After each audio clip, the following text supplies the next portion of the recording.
Welcome to our channel the mentor NEET UG. और आज की वीडियो में बात करेंगे ऑल इंडिया कोटे की काउंसलिंग स्टार्ट हो चुकी है और उसमें आज से चॉइस फिलिंग भी आपकी शुरू होने वाली है। जितने भी हैं जो ऑल इंडिया कोटे की काउंसलिंग में पार्टिसिपेट कर रहे हैं mcc.nic.in पर जाकर के रजिस्ट्रेशन कर सकते हैं। रजिस्ट्रेशन की जो तारीख थी वो आपकी 11 से स्टार्ट हुआ था और आपका जो इंपॉर्टेंट जो डेट रहेंगी वो मैं भी डिस्कस कर लूँगा क्या क्या डेट्स रहेंगी। इसमें कुछ बातों का आपको ध्यान रखना है। जितने से बच्चे हैं जिनके पास एक वैलिड नीट का स्कोर है, एक उनके पास रैंक है, कौन कौन से कॉलेज में पार्टिसिपेट करते हैं, किन कॉलेजेस के लिए आप अप्रोच कर सकते हैं, कौन कौन से कोर्स के लिए आप इसमें अप्रोच कर सकते हैं, जैसे कि आपका वेटनरी वगैरह के भी कोर्स हैं जहाँ पे आप जा सकते हैं, उसके लिए आपको अलग से अप्लाई करना पड़ेगा।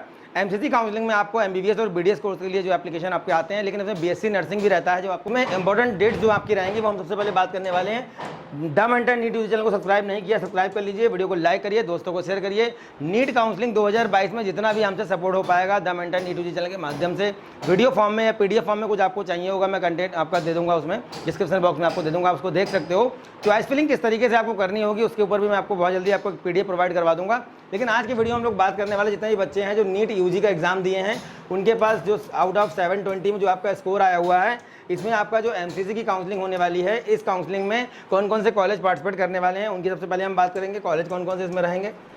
उसके बाद आपका फीस स्ट्रक्चर आपका क्या रहता है, जो सिक्योरिटी अमाउंट जमा करेंगे वो क्या रहेगा, आपका कौन सा फीस रिफंडेबल रहता है, कौन सा नॉन रिफंडेबल, कौन सा फीस रिफंडेबल रहेगा, कौन सा नॉन रिफंडेबल रहेगा।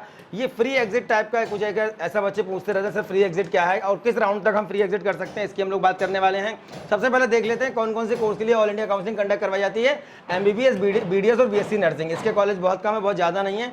एमबीबीएस के बहुत सारे कॉलेज हैं जिसमें कि आपका ऑल ओवर इंडिया के जितने भी आपके कॉलेज रहते हैं, जितने भी आपके गवर्नमेंट कॉलेज हैं, जिसमें आपका हर जितने भी आपके स्टेट हैं, इसमें आपका एक नई चीज़ इस बार ऐड हुई है। जम्मू और कश्मीर के आपके कॉलेज नहीं रहते थे, लेकिन इस बार जम्मू और कश्मीर के भी कॉलेज आपके यहाँ पे हैं। जम्मू और कश्मीर के जितने भी मेडिकल कॉलेज हैं उनकी 15% सीटों को आप ऑप्ट कर सकते हैं। किसी भी स्टेट का बच्चा जम्मू JNK की जो आपकी सीटें थी वो पिछले साल तक नहीं थी, इसमें एमसीसी काउंसलिंग में पार्टिसिपेट नहीं करता था, लेकिन इस बार इस राज्य की जितने भी मेडिकल कॉलेज हैं वो सीट्स आपको एमसीसी काउंसलिंग से आप यहाँ पे कॉलेजेस को ऑप्ट कर सकते हैं। मतलब किसी भी स्टेट का बच्चा इस राज्य में जाकर के पढ़ सकता है, मेडिकल की पढ़ाई कर सकता है। तो यहाँ के जितने भी कॉलेज हैं उनकी 15% सीटें आपको यहाँ पे शो करेगा चॉइस फिलिंग की। जब आप चॉइस फिलिंग करेंगे, चॉइस फिलिंग के टाइम पे आपको दिखाएगा कि जम्मू कश्मीर की सीटें भी आपको दिखा रहा है वहाँ पे, जो कि पिछले साल तक नहीं दिखाता था।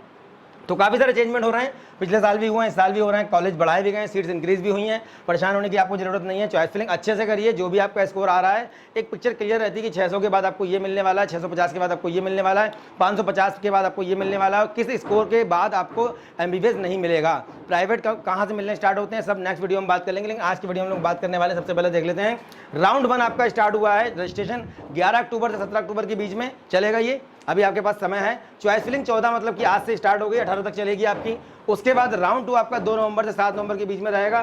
चॉइस फिलिंग की आपकी चलेगी 3 नवंबर से 8 नवंबर के बीच में। इसके बाद की डेट्स भी कंफर्म है, लेकिन यहाँ पे मॉपअप राउंड होगा। हालांकि आप शेड्यूल में देखेंगे तीसरा राउंड दिखा रहा है, लेकिन ये मॉपअप होता है। मॉपअप राउंड 1 होता है, देन उसके बाद मॉपअप राउंड 2 होता है, मतलब 2 मॉपअप राउंड होते हैं।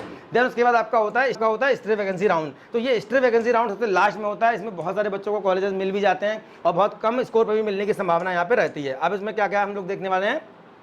रजिस्ट्रेशन फीस आपका देखिए यहाँ पे 5000 है आपकी डीम्ड यूनिवर्सिटीज़ के लिए, जो कि आपके बहुत ज़्यादा कॉस्टली कॉलेज रहते हैं। 70 से 80 लाख रुपए का अगर आपका बजट है तभी आप डीम्ड के बारे में सोचिए, अदरवाइज डीम्ड के बारे में सोचना बेकार है, क्योंकि इसमें आपका 2 लाख रुपए डिपॉजिट अमाउंट लगता है। मेडिकल काउंसलिंग जो आपकी कमेटी में जो आपका सिक्योरिटी अमाउंट जो जमा होगा वो आपका 2 लाख रुपये जमा होगा यहाँ पे, और 2 लाख रुपये अगर आप जमा करते हैं उसके बाद ही आपको चॉइस फिलिंग करने को यहाँ पे मिलेगी। और उसके बाद ये आपका जो 2 लाख रुपये होता है ये रिफंडेबल रहता है। 5000 रुपये फॉर्म का फीस है। उसके बाद अदर देन डीम, मतलब डीम के अलावा जितने भी कॉलेज यहाँ पे पार्टिसिपेट करते हैं, बात करेंगे कौन कौन से कॉलेज हैं उनके लिए। अगर आप कर रहे हैं तो आपका 1000 रुपये आपका एप्लीकेशन फॉर्म का फीस है, जो कि नॉन रिफंडेबल है। अगर आप SC ST OBC physical handicap से बिलोंग करते हैं तो आपका 500 रुपये फीस है, जो कि नॉन रिफंडेबल है। अब बात करते हैं security amount. Security deposit amount जो रहता है इसको भरने के बाद ही आप चॉइस फिलिंग कर पाएंगे। पहला आपका जो प्रोसीजर है वो आपका रजिस्ट्रेशन का रहेगा, दूसरा आपका रहेगा फी पेमेंट करेंगे आप, देन उसके बाद आपका रहेगा चॉइस फिलिंग का। और चॉइस फिलिंग के बाद एक चीज़ और है, चॉइस को लॉक करना ना भूलें। इंजीनियरिंग काउंसलिंग की तरह यहाँ पे नहीं होता है, यहाँ पे आप चॉइसेस को लॉक जरूर करिए। जब आप चॉइसेस लॉक करेंगे आपके रजिस्टर्ड मोबाइल नंबर पे एक OTP जाएगा और OTP डालने के बाद ही आप उसको लॉक कर सकते हैं। तो यहाँ पे देखिए 2 लाख रुपए साफ साफ लिखा हुआ है।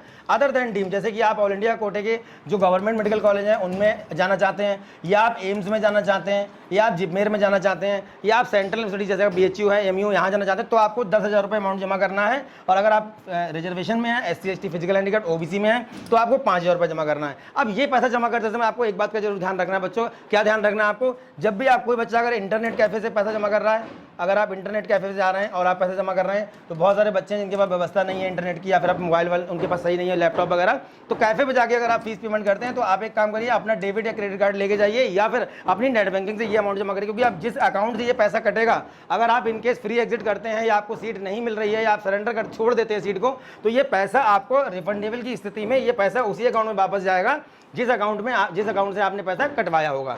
अब देख लेते हैं हमारे कौन कौन से पार्टिसिपेटिंग इंस्टीट्यूट हैं जो हमें मिलने वाले हैं आपकी MCC की काउंसलिंग से, मतलब कि ऑल इंडिया कोटे की जो हमारी काउंसलिंग होती है। अभी स्टेट काउंसलिंग की भी हम लोग बात करेंगे। एक नया कॉमन जो है पोर्टल इस बार बनाया गया है। कॉमन पोर्टल को थोड़ा सा कॉमन पोर्टल जो बनाया गया है, इसका एक काम ये है, अभी तक क्या होता था, जो आपकी ऑल इंडिया काउंसलिंग MCC वाली होती है ये अलग हुआ करती थी, और जितनी भी आपकी स्टेट काउंसलिंग है ये सारे स्टेट अलग अलग करवाया करते थे। फॉर एग्जाम्पल जैसे मैं बताऊँ, जैसे आपका KGMC लखनऊ है, अब KGMC लखनऊ या फिर PMS पटना है, ठीक है, तो इस टाइप के जो कॉलेज हैं, PMS पटना है, उसके बाद KGMC लखनऊ है, तो पटना मेडिकल कॉलेज हो गया, उसके बाद आपका दून हो गया, उत्तराखंड का KGMC हो गया।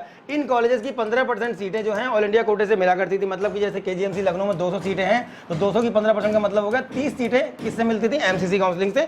किन बच्चों को? सारे बच्चों को, अपार्ट फ्रॉम यूपी, जो यूपी से बिलोंग नहीं करते हैं। और बाकी की जो आपकी 170 सीट थी ये किससे मिलती थी? यूपी नीट की जो काउंसलिंग होती है। तो अभी तक स्टेट की काउंसलिंग और ऑल इंडिया की काउंसलिंग अलग अलग हुआ करती थी, लेकिन अभी इस बार जो कॉमन इन्होंने पोर्टल बना दिया है, ये जो कॉमन पोर्टल बनाया है, इसमें काम क्या है कि कभी कभी बच्चा क्या करता था, ऑल इंडिया कोटे की काउंसलिंग की, मान लीजिए इसके 650 नंबर हैं और 650 नंबर पे इसको कोई कॉलेज मिल गया, दिल्ली में मिल गया, कहीं भी मिल गया।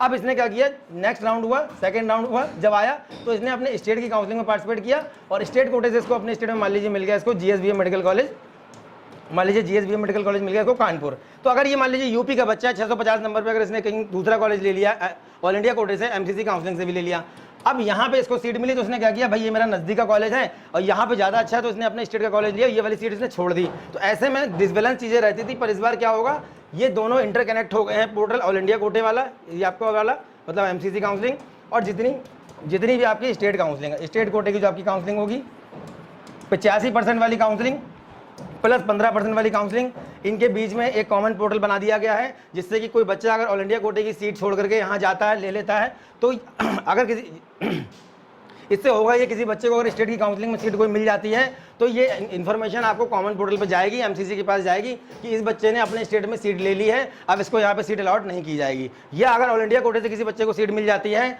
तो ये कॉमन पोर्टल के पास इन्फॉर्मेशन जाएगी कि इस बच्चे ने ऑल इंडिया कोटे से काउंसलिंग ले ली है, मतलब सीट ले ली है, अब इसको अपने स्टेट में कोई सीट अलॉट नहीं की जाएगी। तो ये एक बहुत अच्छा काम हुआ है। दूसरी चीज़, जम्मू कश्मीर की 15% सीटें जोड़ दी गई हैं, तो अपने बाहर के बच्चे जम्मू कश्मीर में और जम्मू कश्मीर के बच्चे दूसरे स्टेट में एडमिशन आराम से ले सकते हैं। अब बात कर लेते हैं हम लोग यहाँ पे कौन कौन से कॉलेज में पार्टिसिपेट करते हैं। तो ये आपके जो है पूरे ऑल ओवर इंडिया के जितने भी कॉलेज हैं, मैंने नंबर ऑफ सीट्स और पूरे नंबर ऑफ कॉलेज से बात की थी, उनकी 15% सीटें यहाँ पे पार्टिसिपेट करती हैं। क्या ऑल इंडिया कोटा का जो काउंसलिंग होती है उसमें 15% मतलब ऑल ओवर इंडिया के आपके गवर्नमेंट मेडिकल कॉलेज की 15%, all over India government medical college की 15% सीट आपकी इसमें पार्टिसिपेट करती हैं। सेकंड नंबर पे आपकी डीम्ड आती हैं, जो कि लगभग आपकी 49 के आसपास हैं। उसके बाद आपका आता है AFMC पुणे। AFMC के लिए कुछ अलग से, जैसे आप डिफेंस वगैरह में हैं, डिफेंस का अगर आपके पास है कोटा तो आप यहाँ पे अप्लाई कर सकते हैं, इसके लिए अलग से एक इंग्लिश टेस्ट होता है, कुछ इंटरव्यू वगैरह भी यहाँ पे रहते हैं। और उसके बाद एम्स आपके जितने भी हैं, एम्स के लिए आप अप्रोच कर सकते हैं, यहाँ पे एम्स आपको मिलेंगे, BHU, AMU, जिपमेर और BSc नर्सिंग। ये जितने भी कॉलेज मैं यहाँ पे आपको बता रहा हूँ, ये सारे कॉलेज आपको मिलने वाले हैं किससे, नीट स्कोर से, थ्रू किस पोर्टल पे, MCC की जो काउंसलिंग होने वाली है इससे। ठीक है, तो ये तो आपके कॉलेज हो गए। नेक्स्ट हम लोग इसमें देख लेते हैं और क्या क्या हमारा यहाँ पे है। अब बात करते हैं सीट्स, हम सीट का डिस्ट्रीब्यूशन थोड़ा देख लेते हैं। तो 15% सीट हमारी रहेंगी ऑल इंडिया के जितने भी आपके गवर्नमेंट मेडिकल कॉलेज हैं। ठीक है, गवर्नमेंट मेडिकल कॉलेज की 15% सीट। 15% सीट हमारी ESIC जो कोटा होता है, ESIC कोटा में आपके पास सर्टिफिकेट चाहिए होगा। अगर आपके पास ESIC का सर्टिफिकेट है, मैंने इस पर एक इंश्योर्ड पर्सन का कोटा होता है, एक वीडियो अलग से बनाया था। इसके पूरे ऑल ओवर इंडिया में लगभग 13 कॉलेज हैं और इनके लिए अगर आपने सर्टिफिकेट बनवा के रखा हुआ है तभी आप अप्लाई करें, अदरवाइज अप्लाई ना, क्योंकि अगर आपने सीट भरी और आपको मिल जाती है, सर्टिफिकेट ना होने की स्थिति में आई सेट आपकी कैंसिल हो जाएगी और सर्टिफिकेट अब नहीं बन पाएगा, क्योंकि उसकी डेट निकल गई है। जिन लोगों ने बनवा के रखा हुआ है वो इसको ऑप्ट कर सकते हैं। ठीक है, तो यहाँ पर हम लोग और देख लेते हैं क्या क्या है हमारा। यहाँ पे 15% सीट है हमारी डी और आईपीओ कोटा की, 15% सीट हमारी डी और आईपीओ कोटा की हैं। 85% सीट यहाँ पे लिखा हुआ है डी और आईपीओ कोटा की। अब यहाँ पे क्या होता है कि जितने भी, अब जैसे ये वाले आपके कॉलेज हैं आईपीओ के, ये 3 कॉलेज को अगर हम हटा दें, आपका बाबा साहब अम्बेडकर मेडिकल कॉलेज हो गया, एनडीएमसी दिल्ली हो गया, आर्मी मेडिकल कॉलेज हो गया दिल्ली, इन 3 कॉलेजेस के लिए ये 3 कॉलेज की सीट हैं ये भरी जाएंगी आपकी स्टेट काउंसलिंग जो आपकी दिल्ली की होगी, ठीक है, 85% उससे भरी जाएंगी आपकी। और जो आपके बाकी के कॉलेज हैं, आपका यूसीएमसी है, लेडी हार्डन है, मौलाना आज़ाद मेडिकल कॉलेज है, राम मनोहर लोहिया है, ये 80% सीट आपकी भरी जाएंगी डीओ आईपीओ कोटा से। पर ये उन बच्चों के लिए हैं, ये तो हो गया आपका, यहाँ पे लिखा हुआ है डीओ आईपीओ कोटा, ये हो गया ऑल इंडिया कोटा 15%। इसमें ऑल ओवर इंडिया के कोई भी बच्चा किसी भी स्टेट से अगर आप किया हुए हैं, ऑल इंडिया के किसी भी स्टेट से आपने 12th किया हुआ चलेगा यहाँ पे। लेकिन यहाँ पे अगर आपने दिल्ली से 12th किया हुआ है, अगर आप दिल्ली के हैं, जैसे मान लीजिए राजस्थान का कोई बच्चा है और दिल्ली से 12th किया है, तो वो इन कॉलेज के लिए एलिजिबल है, इस 85% सीट के लिए एलिजिबल है वो, ठीक है। यहाँ पे इन कॉलेजेस के लिए ये आपका स्टेट से अलग करवाता है इसका। ये आईपीओ के कॉलेज 3 को अगर हटा दें, बाकी कॉलेज आपका 85% सीट आपको मिलेंगी किन बच्चों को, जिन्होंने दिल्ली से 12th किया हुआ है, ठीक है। तो ये बात बच्चे ध्यान रखें कि जिन्होंने दिल्ली से 12th किया है वो इन कॉलेज को प्रेफरेंस में रख सकते हैं, ठीक है। अब आता है 100% सीट हमारी डीम्ड यूनिवर्सिटीज़ की होगी 100% सीट्स। उसके बाद एएमसी पुणे की 100% सीट्स, बीएससी नर्सिंग की 100% सीट्स यहाँ पे हो गई। अब ये हमारे जो कॉलेज है ये हमारे ओपन है। ओपन का मतलब होता है ये केवल आपको एमसीसी काउंसलिंग से ही मिलेंगे। इसमें आपका एम्स हो गया, बीएचयू हो गया, एमयू हो गया, जिपमेर हो गया। जिपमेर में भी लगभग मुझे लगता है 150 के आसपास अराउंड सीट हैं। तो ये बहुत ही टॉप के कॉलेज हैं। अब यहाँ पे एक चीज़ और आती है कि ऑल इंडिया कोटे के जो आपके गवर्नमेंट कॉलेज हैं, जितने भी गवर्नमेंट मेडिकल कॉलेज हैं, आप अगर पार्टिसिपेटिंग इंस्टीट्यूट की लिस्ट में जाएंगे तो आप देखेंगे वहाँ पे एक बॉन्ड सिस्टम है, कहीं कहीं पे है, कहीं मैक्सिमम कॉलेज में है। तो बॉन्ड सिस्टम को ध्यान में रखते हुए, प्लस आपका ट्रांसपोर्टेशन को ध्यान में रखते हुए, डिस्टेंस को ध्यान, जैसे कोई साउथ का बच्चा है यूपी नहीं आना चाहता है, या यूपी के बच्चा साउथ नहीं जाना चाहता है, या कोई बच्चा अगर ऐसा हिमाचल प्रदेश साइड का है वो किसी ऐसे क्षेत्र में नहीं जाना चाहता है जो कि सुटेबल नहीं है उसके लिए, तो ऐसे में आप ये सब चीज़ों का ध्यान रखें। सबसे पहले आपको स्कोर देखना है, पिछले साल के कट ऑफ को चेक कर लीजिए। कट ऑफ की वीडियो मैंने बहुत सारे स्टेट के डाल रखे हैं, अभी मैं आपको आंध्र प्रदेश का भी डाल दूंगा, तमिलनाडु का भी डाल दूंगा, महाराष्ट्र का हमने दे दिया, यूपी का हमने दे दिया, उड़ीसा का हमने दे दिया है, छत्तीसगढ़ का हमने दे दिया है, वेस्ट बंगाल का हमने दे दिया है, ठीक है। तो स्कोर को देख लीजिए आप। स्कोर के हिसाब से आप चॉइस फिलिंग जब करेंगे तो सबसे पहले आपको ध्यान रखना है एम्स के लिए 60% आपकी सीट परसेंटेज आपका होना ही चाहिए एम्स। अगर आप किसी बच्चे का मान लीजिए 500 स्कोर है, या मतलब मान लीजिए 500 रैंक है या 200 रैंक है, अब वो एम्स में जाना चाहता है, इस रैंक पे अगर एम्स में जाना चाहता है और अगर उसको एम्स मिला कोई, तो ऐसी कंडीशन में अगर आपका 55% है या 57% यहाँ पे आता है 12th में, तो ऐसी कंडीशन में आपको एम्स की सीट नहीं दी जाएगी। इन सब बातों का आपको बहुत अच्छे से ध्यान रखना है और ध्यान में रखते हुए आपको आगे की काउंसलिंग को कंप्लीट करके रिजल्ट, जब आपका फर्स्ट राउंड का रिजल्ट आ जाएगा तो उसके ऊपर हम बात करेंगे सेकंड राउंड में आपको किन किन बातों का ध्यान रखना है। अब बात करते हैं, जैसे मान लीजिए राउंड 1 के बाद, राउंड 1 हुआ और राउंड 1 के बाद एक बच्चा है जिसको मान लीजिए कोई सीट मिल गई, सीट मान लीजिए आपको अलॉट हो गई, ठीक है, सीट अलॉटेड। अगर मान लीजिए राउंड 1 में आपको सीट अलॉट होगी, अब करना क्या है, इसको आप अपग्रेडेशन में डाल सकते हैं। अपग्रेडेशन का मतलब होता है ये सीट मुझे पसंद है पर मुझे हो सकता है नेक्स्ट राउंड में इससे ऊपर की सीट मिल जाएगी। अपग्रेडेशन में आप इसको डाल दीजिए और उसके बाद या तो आप फ्री एग्जिट कर लीजिए। फ्री एग्जिट का मतलब है कि आप काउंसलिंग से बाहर हो जाइए, तो जो आपका सिक्योरिटी अमाउंट है ये सेफ रहेगा।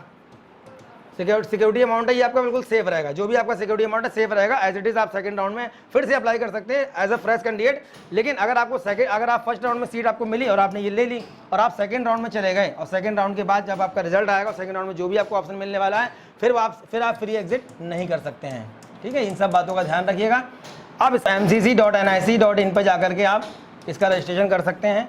रजिस्ट्रेशन 11 तारीख से स्टार्ट हुआ था और 18 तक चलेगा। चॉइस फिलिंग आपकी 14 से 18 तक चलेगी, 17 तक चलेगा रजिस्ट्रेशन। चॉइस फिलिंग 14 से 18 चलेगी। शेड्यूल उसमें दिया हुआ है पूरा, उसके हिसाब से देख सकते हैं। आने वाले समय में हो सकता है डेट पोस्टपोन वगैरह भी होती रहती हैं इनकी मेडिकल की। जब स्टेट काउंसलिंग स्टार्ट हो जाएगी, इस बार बहुत अच्छा सिस्टम है कि कोई बच्चा स्टेट में सीट लेने के बाद ऑल इंडिया में सीट नहीं ले सकता। ऑल इंडिया कोटे से सीट मिल गई तो स्टेट में फिर वो पार्टिसिपेट नहीं कर सकता। ये बहुत अच्छा कॉमन पोर्टल में बना हुआ सिस्टम है। जितने भी ऐसे बच्चे जिनके पास स्कोर कार्ड है, एक रैंक है, तो वो अप्लाई कर सकते हैं, चॉइस फिलिंग कर सकते हैं। कोई दिक्कत अगर किसी बच्चे को आ रही है डिस्प्ले में नंबर दे देंगे, डिस्क्रिप्शन बॉक्स में नंबर दे देंगे। कहीं कोई दिक्कत अगर बच्चों को आ रही है गूगल डॉक्स फॉर्म हम दे देंगे, उसमें आप अपनी इन्फॉर्मेशन फिल कर सकते हैं और उसको फिल करने के बाद हमारे जो काउंसलर्स हैं, हमारी जो टीम है, वो कहीं ना कहीं काउंसलिंग में आपको सपोर्ट करेगी। अगर पर्सनल गाइडेंस आपको चाहिए होगा मेडिकल काउंसलिंग के रिगार्डिंग, तो पर्सनल गाइडेंस भी हम लोग प्रोवाइड कर देंगे आपको। तो शेयर करिए। मेडिकल काउंसलिंग के regarding the mentor UG channel पे मैं लगातार आपको हर छोटी बड़ी अपडेट से अवगत कराता रहूँगा। आगे भी आने वाले समय में जब तक आपकी काउंसलिंग चलेगी, इसके बाद आयुष काउंसलिंग के ऊपर, और उसके बाद जब आपका चॉइस फिलिंग, इसके बाद आपका जो स्टेट काउंसलिंग होती है उनके ऊपर भी हम आपको लगातार वीडियो देंगे आगे। और नेक्स्ट वीडियो में मिलेंगे अच्छे टॉपिक के साथ। तब तक धन्यवाद। Thank you very much.